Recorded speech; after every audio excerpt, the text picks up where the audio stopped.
നമ്മുടെ ഇന്നത്തെ കഥ ദാ ഇവിടെ നിന്നാണ് ആരംഭിക്കുന്നത്. രാംസ് ഗേറ്റ്. ഇവിടെ നമ്മൾ പോകാൻ പോകുന്നത് കാൻറ്റർബറിയിലേക്കാണ്. കെൻറ്റിലെ ഏറ്റവും മനോഹരമായ ഒരു സിറ്റി. എന്തുകൊണ്ടാണ് ഈ സിറ്റി ഇത്ര അധികം ആളുകളെ ഇങ്ങോട്ട് ആകർഷിക്കുന്നത്? എന്തുകൊണ്ടാണ് ഈ ജനങ്ങളൊക്കെ ഇങ്ങോട്ട് ഒഴുകിയെത്തുന്നത്? അത് അത്രത്തോളം മനോഹരമായതുകൊണ്ടല്ലേ? അതെ, UK one of the beautiful city Canterbury. പക്ഷെ ഞാനും നിങ്ങളെ കൊണ്ടുപോകുന്നത് ഈ സിറ്റിയിലേക്കല്ല കേട്ടോ. നമ്മളിന്ന് കാണാൻ പോകുന്നത് ഒരു പള്ളിയാണ്, ഒരു കത്തീഡ്രൽ. Canterbury cathedral. UK തന്നെ മൂന്നാമത്തെ ലാർജസ്റ്റ് കത്തീഡ്രലാണ് കാൻറ്റർബറി കത്തീഡ്രൽ. എന്തുകൊണ്ടാണ് ഇത് ഇത്ര പോപ്പുലർ ആയിരിക്കുന്നത്? അത് മറ്റൊന്നുകൊണ്ടുമല്ല, ഈ പള്ളിയുടെ ഹിസ്റ്ററിയും ആർക്കിടെക്ചറും കൊണ്ടാണ് ഇതിത്ര വ്യത്യസ്തമായിട്ടുള്ളത്. 597 ആദ്യമായി ഈ കത്തീഡ്രൽ കണ്ടെത്തിയത്. അതിനുശേഷം കംപ്ലീറ്റായി ഇതിൻ്റെ പണിയും രൂപകൽപ്പനയും ഫിനിഷായത് 1070 മുതൽ 77 കാലഘട്ടങ്ങളിലാണ്. അതൊക്കെ കഴിഞ്ഞ് 1834 ഇത് വിസിറ്റേഴ്സിനായി ഓപ്പൺ ചെയ്തത്. തോമസ് ബക്കറ്റ് എന്ന് പറയുന്ന ഒരു ആർച്ച് ബിഷപ്പിൻ്റെ മർഡറിനെ തുടർന്നാണ് ഈ പള്ളിയുടെ ചരിത്രം ലോകമെമ്പാടും അറിഞ്ഞത്. പക്ഷെ ഇപ്പോഴും അതിനെപ്പറ്റിയുള്ള കാര്യങ്ങൾ വ്യക്തമല്ല. എന്തായാലും ഈ ചരിത്രമൊക്കെ പോട്ടെ, ഇനി നമുക്ക് പള്ളിയിലെ കുറച്ച് കാഴ്ചകൾ കാണാം. ഇനി നമുക്ക് പള്ളിയിലെ അകത്തെ കാഴ്ചകൾ കാണാം. അതിലേതോ ഒരു കവാടത്തിലൂടെ ഞങ്ങൾ അകത്തേക്ക് കയറി. ഇവിടെ കാണുമ്പോൾ തന്നെ എന്തൊക്കെയോ ചരിത്രങ്ങൾ ഉറങ്ങിക്കിടക്കുന്നതായി നമുക്ക് മനസ്സിലാക്കാൻ സാധിക്കും. അതിനെപ്പറ്റിയുള്ള പ്രോപ്പർ ഡിസ്ക്രിപ്ഷൻ എല്ലായിടത്തും എഴുതി വെച്ചിട്ടുണ്ട്. നമുക്ക് എന്തെങ്കിലും ഡൗട്ട് ഉണ്ടെങ്കിൽ അത് വായിച്ചു നോക്കാവുന്നതാണ്. ഇത്ര മനോഹരമായ ഈ പള്ളിയുടെ ചരിത്രം അറിഞ്ഞില്ലെങ്കിൽ അത് വളരെ നഷ്ടമായിരിക്കും. ഇതിലെ ഓരോ വാതിലുകളുടെയും ഉള്ളിലേക്ക് പോകുമ്പോൾ അവിടെയുള്ള മതിലുകൾക്കും തൂണുകൾക്കുമൊക്കെ എന്തൊക്കെയോ കഥകൾ നമ്മളോട് പറയാനുള്ളതായി നമുക്കറിയാതെ തോന്നിപ്പോകും. പിന്നെ ഇത് സൃഷ്ടിച്ച ശില്പികളെ, അവരെ പറയാതിരിക്കാൻ പറ്റില്ല കേട്ടോ. അവരുടെ ഈ കൊത്തുവിധികളും കരവിരുതുമൊക്കെ എത്ര മാജിക്കാണ്, നമുക്കൊരിക്കലും സങ്കല്പിക്കാൻ പോലും പറ്റില്ല. എൻ്റെ ക്യാമറയിൽ പറ്റുന്ന അത്രയും പോലെ ഞാൻ സൂം ചെയ്തെടുത്തിട്ടുണ്ട്.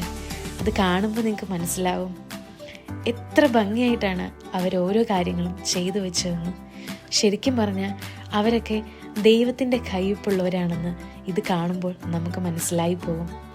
ദൈവത്തിൻ്റെ കയ്യൊപ്പില്ലാത്ത ആർക്കും തന്നെ ഇതൊന്നും ചെയ്യാൻ പറ്റില്ല, അതുറപ്പ്. ഇതിനുള്ളിൽ തന്നെ ഒരു മൈതാനം പോലെയുണ്ട്. അവിടെ നമുക്ക് ഇരിക്കുവാനും കുറച്ച് ഫ്രഷ് എയർ ഒക്കെ കൊള്ളുവാനുമുള്ള ഫെസിലിറ്റീസ് ഉണ്ട്. അതുമാത്രമല്ല, ഇപ്പോഴും ഇതിൻ്റെ ഔട്ട്സൈഡിൽ പള്ളിക്കായുള്ള വർക്കുകൾ നടന്നുകൊണ്ടേയിരിക്കുകയാണ്. ഇത്ര വലിയ പള്ളിയാവുമ്പോൾ, ഇത്ര ആളുകൾ വരുമ്പോൾ എന്തൊക്കെ കാര്യങ്ങൾ ചെയ്യാനുണ്ടാവുമല്ലേ? തീർച്ച. പക്ഷേ ഇതൊക്കെ ആണെങ്കിൽ പോലും പള്ളിയുടെ ഉള്ളിലേക്ക് കടക്കുമ്പോൾ നമ്മൾ അതൊക്കെ മറന്നിട്ടുണ്ടാവും. കാരണം അത്രത്തോളം നമ്മുടെ കണ്ണിനെ വിസ്മയിപ്പിക്കുന്ന കാഴ്ചകളാണ് ഈ പള്ളിക്ക് അകത്ത് നമുക്കായുള്ളത്. കയറുമ്പം തന്നെ അവിടെ ഒരു റിസപ്ഷൻ ഉണ്ട്. നമുക്ക് ഗൈഡിൻ്റെ ആവശ്യകതയുണ്ടെങ്കിൽ അവരോട് പറയാം. ഇംഗ്ലീഷ് ഗൈഡുകൾ ഇവിടെ അവൈലബിൾ ആണ്. അതുമാത്രമല്ല, പള്ളിയെ പറ്റി എന്തെങ്കിലും കാര്യങ്ങൾ ഫർദറായിട്ട് അന്വേഷിക്കാനോ പള്ളിയുടെ ബ്രോഷേഴ്സും ഇവിടെ അവൈലബിൾ ആണ്. ശരിക്കും പറഞ്ഞാൽ ഒരു ദിവസമൊന്നും മതിയാവില്ല ഈ കാഴ്ചകളൊക്കെ കണ്ടു തീരാൻ, പ്രത്യേകിച്ച് ചരിത്രത്തെ ഇഷ്ടപ്പെടുന്ന ആളുകൾക്ക്. അതെ, ഒത്തിരി കാര്യങ്ങൾ നമുക്കിവിടുന്ന് പഠിക്കുവാനുണ്ട്. ഓരോ വാതിലുകൾ കഴിഞ്ഞും മുന്നോട്ട് നീങ്ങുമ്പോൾ അവിടെ പുതിയ കാഴ്ചകൾ, പുതിയ ചരിത്രം. അവിടുന്നൊക്കെയോ എന്തൊക്കെയോ ഒപ്പിയെടുക്കാനായി ശില്പികൾ നമുക്കായി കൊത്തിവെച്ചിരിക്കുന്നു. ശരിക്കും പറഞ്ഞാൽ ഇങ്ങനെയുള്ള പള്ളികളും അമ്പലങ്ങളും മോസ്കുകളുമൊക്കെയും വിസിറ്റ് ചെയ്തതിന് ശേഷം എന്താണ് അവ നമ്മളോട് കമ്മ്യൂണിക്കേറ്റ് ചെയ്യുന്നതെന്ന് ഒരിക്കലെങ്കിലും ആലോചിച്ചിട്ടുണ്ടോ? അത് മതപരമായ കാര്യങ്ങൾ മാത്രമല്ല എന്നാണ് എനിക്ക് തോന്നുന്നത്. മനുഷ്യൻ്റെ സ്നേഹവും സാഹോദര്യവും ഒന്നിച്ചുള്ള നിലനിൽപ്പും ഒക്കെയല്ലേ ഇവ നമുക്ക് തരുന്ന കാഴ്ചപ്പാടുകൾ. അതാവട്ടെ നമ്മൾ ഓരോരുത്തരും ഇതുപോലുള്ള വിസിറ്റുകൾ കഴിയുമ്പോൾ വീട്ടിലേക്ക് കൊണ്ടുപോകേണ്ട മൂല്യങ്ങൾ ഞാനിതിവിടെ പറഞ്ഞു എന്ന് മാത്രം. ഇനി നമുക്ക് വീണ്ടും പള്ളിയിലെ കാഴ്ചകളിലേക്ക് പോകാം.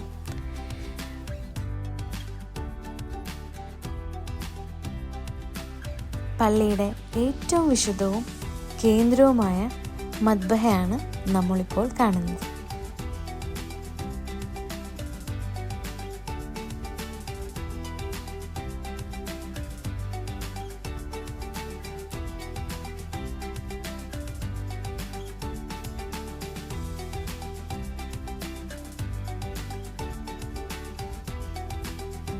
ഇനിയും അങ്ങനെ അനേകം കാഴ്ചകൾ. എത്ര മനോഹരമാണല്ലേ ഈ തൂണുകളും ഈ കൊത്തുവിദ്യകളും. അതുമാത്രമല്ല 3D ആയിട്ടുള്ള പിക്ചേഴ്സും ഇവിടെ ഡിസൈൻ ചെയ്ത് വെച്ചിട്ടുണ്ട്. അതൊക്കെയും ഓരോ ബൈബിളിലെയും കഥകളാണ് സൂചിപ്പിക്കുന്നത്.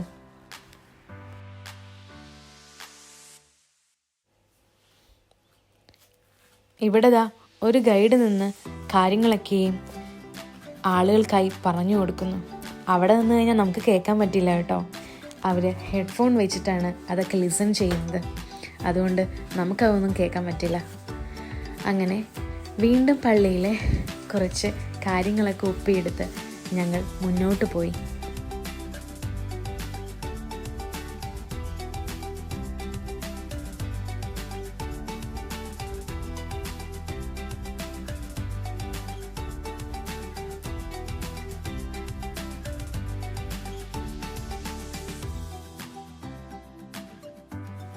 ജീവിതത്തിൽ ഒരിക്കലെങ്കിലും ചാൻസ് കിട്ടിയ ഈ പള്ളി ഒന്ന് വിസിറ്റ് ചെയ്യണേ. അത്രത്തോളം മനോഹരമാണ്. ഒരു ദിവസം കംപ്ലീറ്റ് ആയിട്ടും ഈ പള്ളിയിൽ നമുക്ക് എക്സ്പ്ലോർ ചെയ്യാൻ കാണും. അതിലൊരിക്കൽ നിങ്ങൾ നിരാശരാകില്ല, അതെൻ്റെ ഉറപ്പ്.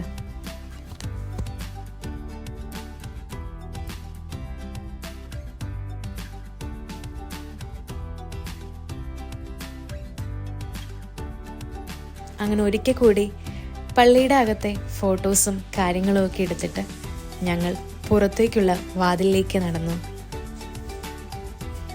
ഉറപ്പായിട്ടും വീണ്ടും തിരിച്ചു വരുമെന്നുള്ള എന്തോ ഒരു ധ്വനി മനസ്സിൽ കേൾക്കുന്നുണ്ടായിരുന്നു. ഒരു പക്ഷേ ഇവിടുന്ന് എടുത്ത മൂല്യങ്ങളായിരിക്കും അങ്ങനെ എൻ്റെ മനസ്സിൽ തോന്നിപ്പിച്ചത്.